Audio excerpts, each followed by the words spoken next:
Assalamualaikum warahmatullahi wabarakatuh. Selamat bertemu kembali semuanya di perkuliahan kita hari ini. Di perkuliahan sebelumnya, kita telah mempelajari bagaimana cara membuat komponen-komponen untuk alat yang disebut dengan nama masinis jack. Ya. Desain masinis jack, ya, kondisi assembly totalnya adalah seperti ini.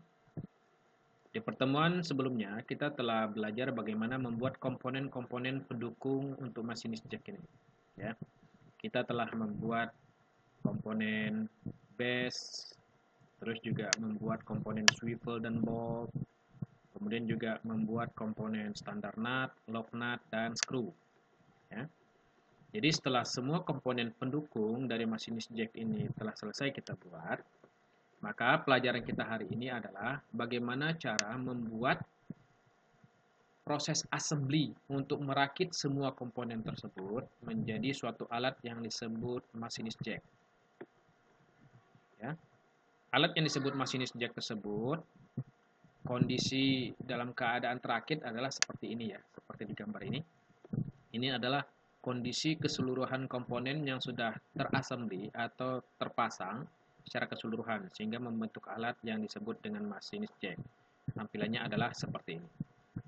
Maka pelajaran kita hari ini adalah fokusnya bagaimana caranya merakit semua komponen-komponen yang sudah kita buat sebelumnya menjadi suatu kesatuan seperti gambar ini. Oke.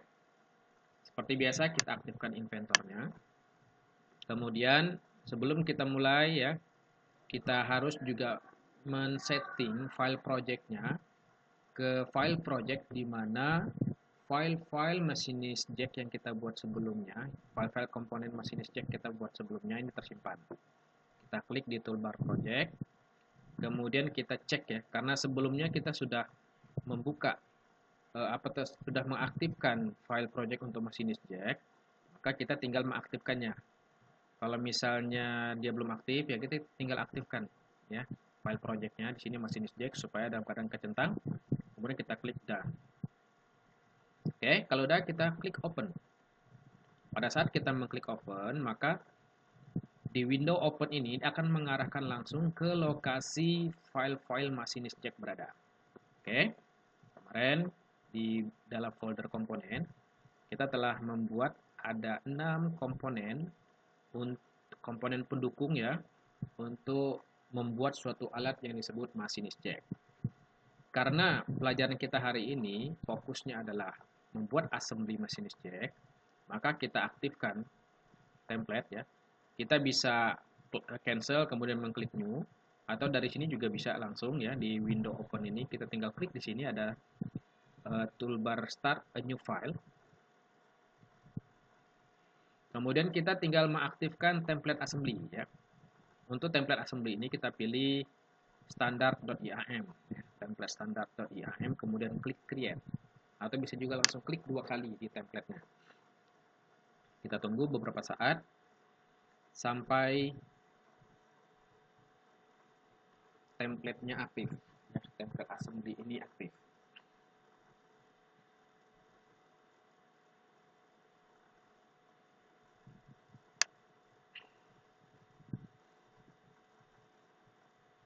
Oke, masih dalam keadaan proses.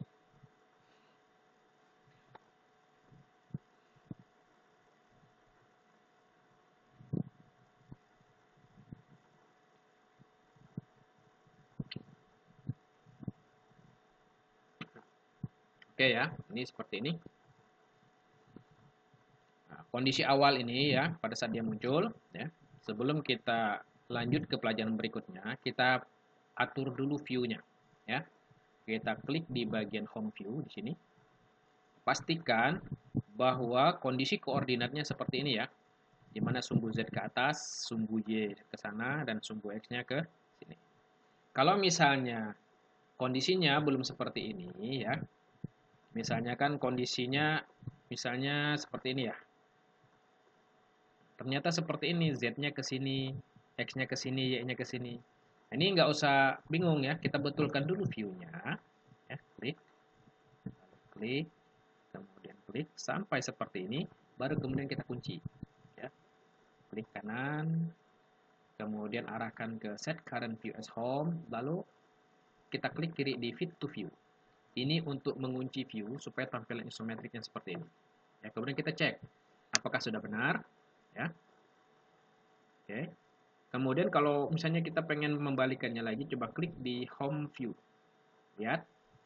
Kalau misalnya pada saat kita mengklik home view, ini kondisinya udah seperti ini, berarti kondisinya sudah benar-benar tersimpan sesuai dengan cara kita kunci tadi ya, dengan mengklik home fit to view ya. Bagaimana supaya kondisi dari view ini menjadi default template ya? Kita bisa juga dengan menyimpan kembali hasil modifikasi template ini untuk menjadi default template. Caranya kita klik di file, kemudian save as, lalu klik save copy as template. Ya. Lalu kita klik di sini di standar. Ya. Lalu save. Kemudian kita close lagi. Kalau udah ya, kalau udah di save kita coba close. Kemudian kita open lagi ya, kita klik new lagi, new. Klik standard.iam lalu create. Kita coba klik di home view. Lihat.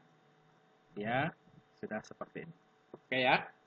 Kemudian setelah template assembly ini aktif, kemudian kita akan mulai menginsert komponen-komponen pendukung dari masinis jack tersebut untuk kita rakit menjadi satu kesatuan yang disebut dengan alat masinis jack.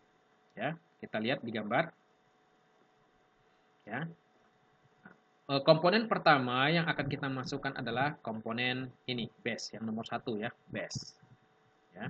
Bagaimana cara menginsert komponen ini supaya masuk di template assembly ya? Kita klik di sini di bagian menu assemble. Di kelompok toolbar ini ada namanya place ya.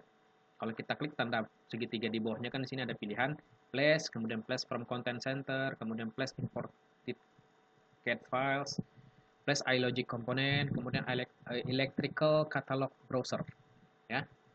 Kita akan banyak menggunakan dari 5 toolbar ini adalah place dan place from content center. Kalau place adalah untuk mengambil komponen-komponen ya dari kelompok komponen yang sudah kita buat secara manual ya, baik itu komponen maupun assembly. Sedangkan place from content center ini adalah untuk mengambil komponen-komponen yang tersimpan di content center ya. Jenis-jenis komponen dari kelompok content center adalah seperti baut, mur ya, kemudian spi dan banyak yang lagi yang lainnya ya. Seperti di bawah ini ada gambar seperti itu. Itu nanti akan apa namanya kita pelajari di pelajaran selanjutnya. Sekarang kita akan mengambil komponen-komponen yang sudah kita buat sebelumnya, maka kita pakai toolbar place. Di toolbar place ya akan muncul window place komponen seperti ini. Kemudian kita klik di folder komponen. Lalu klik ya, dari 6 komponen ini kita klik komponen yang namanya base. Lalu klik open. Kita tunggu beberapa saat ya. Lihat di sini. Ingat, komponen pertama yang muncul di template assembly ya, kita harus jadikan dia dalam keadaan grounded. Ya, kenapa harus tersimpan dalam keadaan grounded? Supaya komponen yang pertama ini dia kondisinya fix, tidak akan berubah-ubah. Ya, makanya jangan pada saat komponennya muncul jangan langsung kita klik kiri, tapi klik dulu, klik kanan. Ini untuk komponen pertama ya. Klik kanan, lalu pilih place grounded at origin. Ini untuk menjadikan komponen base ini sebagai komponen yang pertama kali muncul di assembly. Ini dia dalam keadaan grounded. Ya, kita klik place grounded at origin. Oke, ya. Kalau udah, untuk yang berikutnya kita klik kanan lalu oke. Ya. Maka kondisi komponen base ya sebagai komponen pertama yang muncul di assembly ini sudah apa namanya terinsert ya, sudah muncul di assembly. Kita lihat salah satu ciri ya bahwa komponen yang pertama dalam keadaan grounded adalah ada simbol seperti ini. Ini adalah simbol kunci. Jadi kalau simbol kunci dia walaupun di gimana pun nggak akan bergerak-gerak ya. Karena dia ibaratnya sudah dikunci di tempatnya supaya tidak bergerak. Ini juga salah satu alasan supaya pada saat kita menginsert komponen yang lain kemudian mengconstrain-nya tidak akan terjadi perubahan posisi ya pada apa namanya komponen tersebut karena komponen yang pertamanya sudah dikunci untuk tidak bergerak. Kemudian berikutnya ya, sesuai gambar, kita akan menginsert ya komponen yang kedua, yaitu swivel. Kita klik lagi. Oke, sebelum kita lanjut, sebagusnya kita save ya, kita simpan dulu. Supaya nanti untuk mengantisipasi kalau ada hal-hal yang tidak terduga ini, kita tidak akan kehilangan data. Kita save dulu. Lalu untuk assembly, ingat simpan dia di folder assembly. Ya, di sini kita simpan dengan nama masinis jack. Masinis jack ya. Mungkin ini sebagai latihan kita ketik R0 aja dulu. R0. Oke. Lalu save. Udah ya, ingat ini udah save. Lalu kemudian kita akan menginsert komponen kedua. Kita klik lagi di toolbar place. Pilih sekarang swivel ya, lalu open. Untuk komponen kedua baru boleh kita klik kiri ya. Tidak seperti yang pertama tadi kita harus klik kanan lalu klik grounded at origin. Nah, kalau yang komponen kedua kita boleh klik kiri. Misalnya tempatnya bebas di sini ya, klik. Lalu kemudian selesai, klik kanan, oke. Sebelum kita mulai menginsert atau menggabungkan dua komponen ini dengan menggunakan constraint, biasakan terlebih dahulu kita ukur ya. Kita ukur misalnya celah ini berapa, kemudian tebal ini berapa. Bagaimana caranya? Kita klik di menu inspect, lalu klik di measure, lalu klik nih permukaan ini 1, kemudian kita putar, klik permukaan berikutnya. Lihat, jaraknya 32, oke? Kemudian kita klik kanan, lalu restart. Kita ukur sekarang ketebalan dari swivel. Klik di permukaan ini, lalu kita putar view-nya, klik lagi di sini. Ternyata 32 juga, berarti dia celahnya ini pas ya. Tidak perlu ada spasi, jadi spas. Kalau udah pas, berikutnya kita akan constraint. Bagaimana cara mengconstraintnya? Kita klik di menu assemble. Nah, di sini ada di kelompok relationship, ada toolbar namanya constraint. Klik constraint ya. Nah, untuk constraint jadi ada beberapa cara untuk mengconstraint. Kita bisa menggunakan perintah met, kemudian 2 kali ya perintah met untuk menghubungkan permukaan ini dengan permukaan di komponen base ya. Kita akan coba cara pertama dulu. Kita klik ini 1 ya, kemudian kita putar, klik 2, oke, lalu apply ya.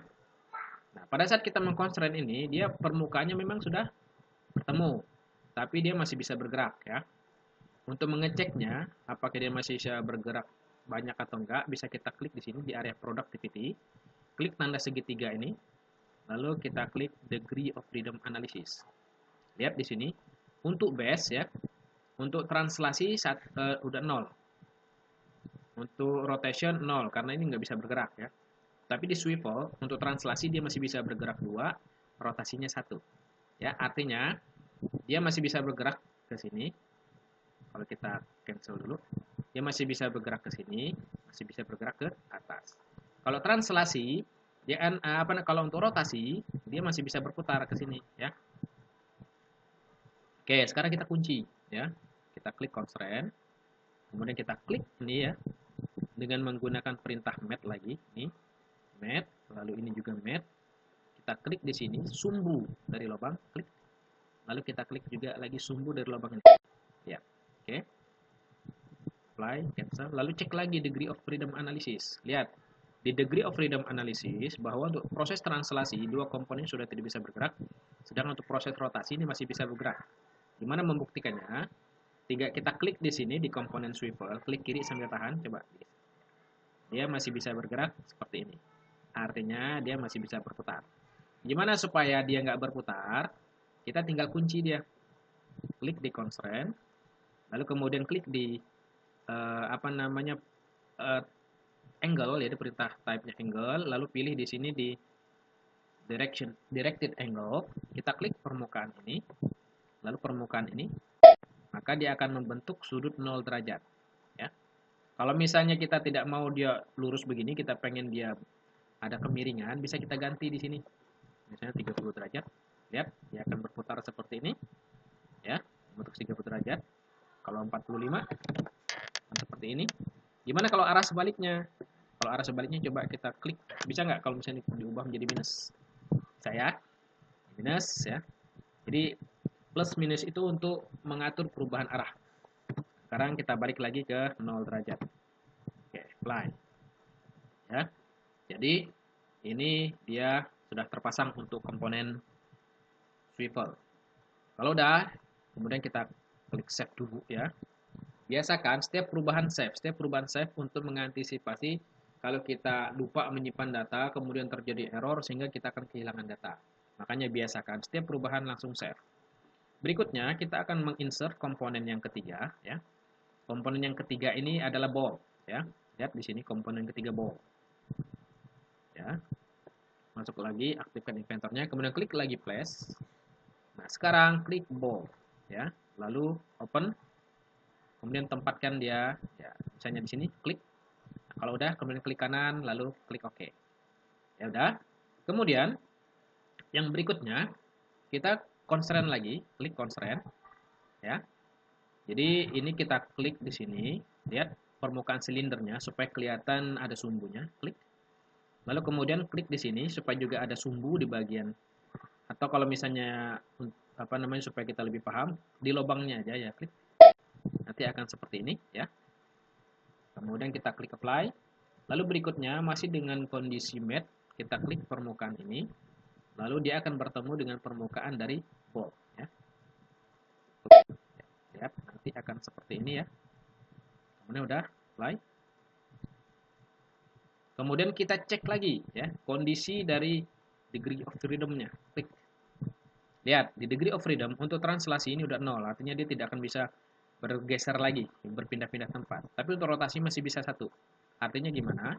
Kalau kita cek, dia nanti akan, kalau kita klik di sini ya, klik kiri sampai tahan, kemudian kita putar, dia masih akan bisa berputar. Ini artinya bahwa dia masih bisa berputar 1 kali ya. Gimana caranya supaya dia tidak berputar lagi ya? Kita lihat kondisinya. Kondisinya kan dia seperti ini ya. Kondisinya seperti ini. Maka untuk membuat seperti itu kan dia harusnya seperti ini kan. Nah, kalau kita lihat dari sini, ini kan seperti ini. Ini harus kita kunci juga supaya dia tidak bergerak. Klik lagi di toolbar constraint, pilih lagi di angle, pilih lagi di sini directed angle, klik permukaan ini, dia harus membentuk sudut 0 derajat dengan permukaan. Cek. Ya, oke, kemudian apply. Oke ya. Kalau udah, kita cek lagi. Jangan lupa save dulu. Baru cek lagi menggunakan degree of freedom analysis. Lihat, sekarang translasi 0, rotation 0. Artinya, semua komponen ini sudah tidak bisa bergerak lagi maupun berputar. Oke. Jangan lupa save. Kemudian kita cek ya. Kita akan menginsert komponen keempat. Apa itu komponen keempat? Komponen keempat adalah standar NUT ya. Oke. Balik lagi ke inventor, kita klik lagi di toolbar place, lalu klik di komponen namanya standar NUT, open.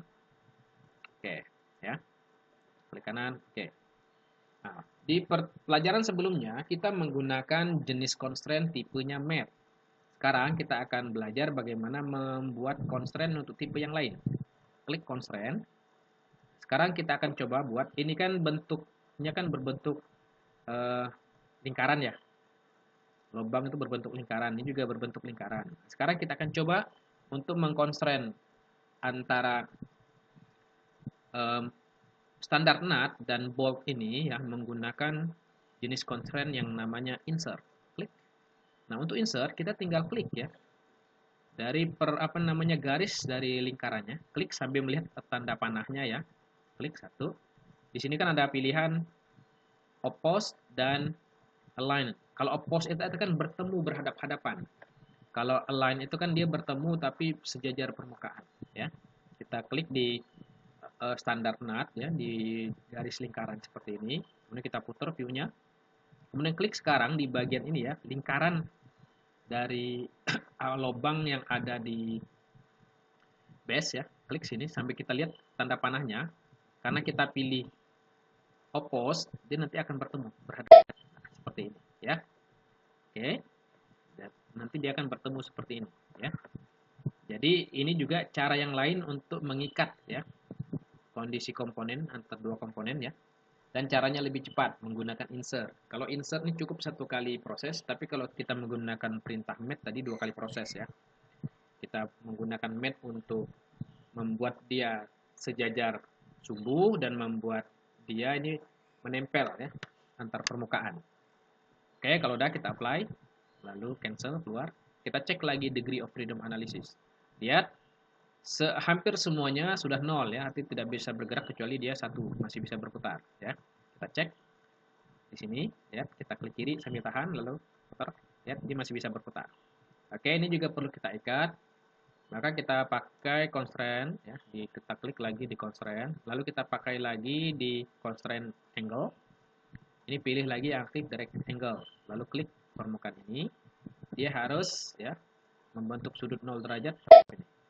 Oke, lalu klik apply. Cancel. Jangan lupa save. Ya. Kemudian zoom on. Lalu cek lagi di degree of freedom analysis. Lihat sekarang semuanya sudah terikat ya, sudah tidak bisa bergerak. Oke, kita cancel. Jangan lupa save. Kemudian ini udah 4 komponen ya, tinggal ada 2 komponen lagi. Komponen berikutnya yang akan kita insert adalah komponen kelima, ini adalah lock nut. Lock nut kan yang ini ya. Kemudian yang terakhir itu adalah screw ya. Kita insert sekarang lock nut. Di lock nut klik open. Tempatkan dia di sini. Lalu klik kanan oke. Kemudian kita juga bisa langsung juga menginsert komponen terakhir ya, screw. Misalnya tempatkan dia di sini. Oke. Kanan oke. Ya. Lihat. Di sini ya, kita akan mengconstrain komponen lock nut dengan swivel. Jadi kan dia akan berhadapan berimpit di sini ya, menempel permukaan bawah ini dengan permukaan ini dan juga berimpit sumbu lubang ini dengan sumbu lubang di swivel. Ya. Jadi kita bisa menggunakan 2 cara, bisa menggunakan perintah mate, bisa juga menggunakan insert ya. Sekarang kita akan coba yang menggunakan insert. Klik di constraint, klik sekarang di insert. Klik sekarang lingkaran bawah dari lubang, klik. Ini dengan ini masih oppose, lalu klik lagi lubang ini. Nah, lingkaran lubangnya.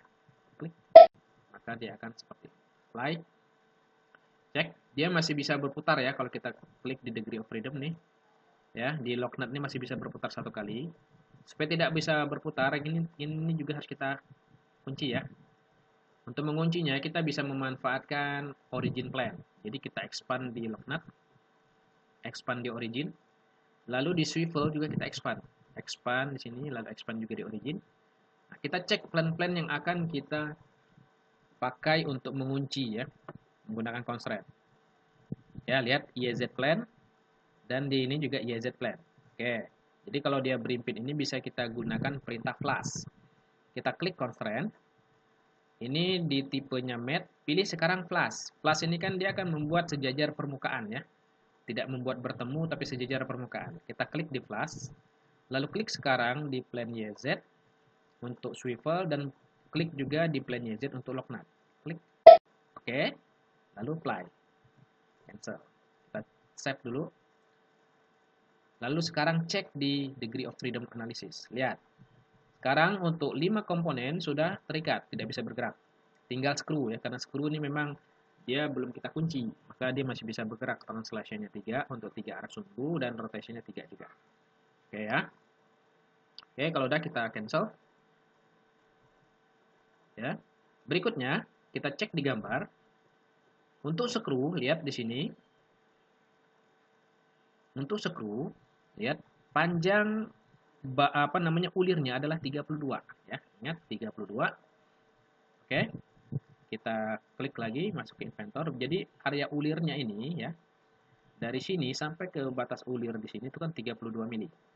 Oke, jadi artinya batas maksimum pada saat dia dikunci atau diikatkan ke sini itu hanya sedalam 32 mili ya dari permukaan ini.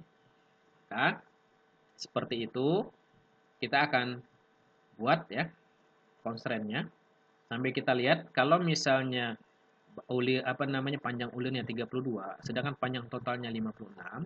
Kalau kita kurangi jadi berapa?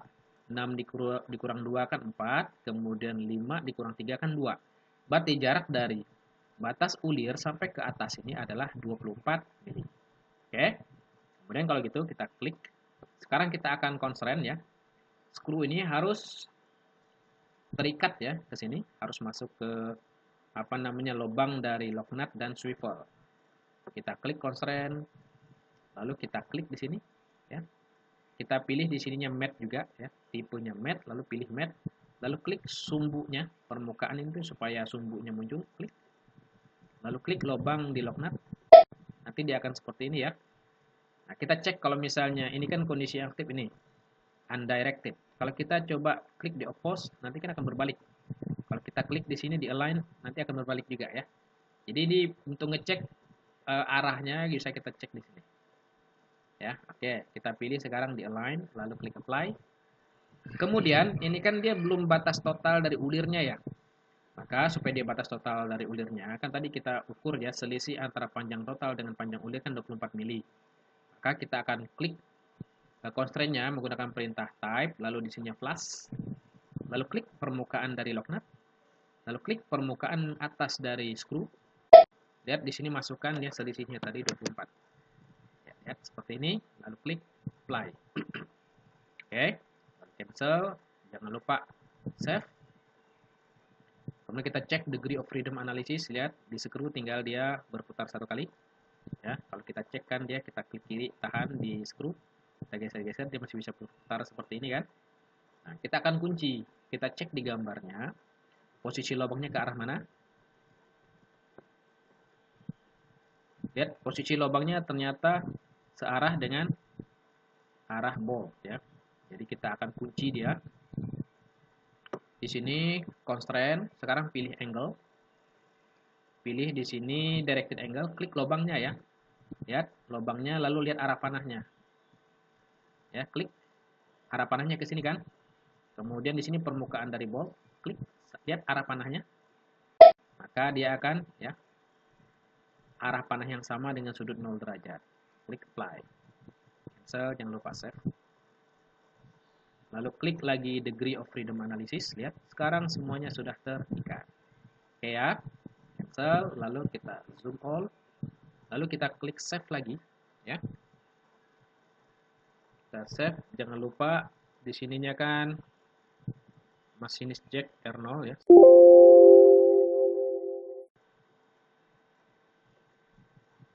Oke, kita save. Kemudian jangan lupa di sini kita, ini kan masih ada yang expand. Kita klik kanan di masinis jack, lalu klik collapse ya, supaya dia ketutup. Kemudian langkah berikutnya di masinis jack kita klik kanan, klik I properties, pastikan di projectnya ya. Deskripsinya kan masih kosong ya. Di sini kita kasih nama masinis jack. Ya, kita bisa copy di sini. Masinis jack ya. Untuk R0-nya boleh nggak kita ikutkan, ini biarkan ini sebagai nama file saja. Tapi description-nya harus muncul namanya masinis jack tanpa ada R0. Lalu klik apply ya. Lalu close.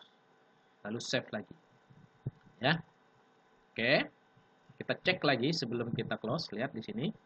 Nanti di bagian judul gambar nanti kan ada namanya masinis jack ya. Ingat, makanya tadi di bagian description di masinis jack ya, keterangannya harus masinis jack tanpa ada tambahan R0. Oke, kita close. Kemudian kita bisa cek ya, berat total dari alat masinis jack ini berapa kilogram. Kita bisa cek di sini. Klik kanan di masinis jack, lalu klik kiri di I properties, lalu klik di physical, kita update. Maka berat total dari alat masinis jack ini masanya seberat 2,19 kg ya. Jadi massa dari keseluruhan masinis jack adalah 2,19 kg dengan luas area keseluruhan sekian dan volumenya juga sekian ya. 278.995,811 mm kubik. Oke. Kalau udah kita klik close ya, lalu kita zoom all, lalu save. Oke, kalau udah ya, maka pelajaran kita ya untuk membuat assembly dari alat masinis jack ini selesai ya. Jadi ini adalah cara bagaimana mengassembly semua komponen-komponen pendukung ya menjadi satu alat yang disebut dengan masinis jack. Ya, jadi pelajaran kita hari ini ya yaitu cara untuk membuat assembly dari alat masinis jack selesai, dan insya Allah kita akan lanjutkan di pertemuan berikutnya yaitu bagaimana cara membuat gambar kerja baik dari awalnya gambar assembly kemudian lengkap sampai ke gambar detail dari semua komponen masinis jack ini akan kita pelajari di pertemuan berikutnya. Jadi pertemuan ini kita tutup ya di sini dan saya akhiri dengan ucapan wassalamualaikum warahmatullahi wabarakatuh.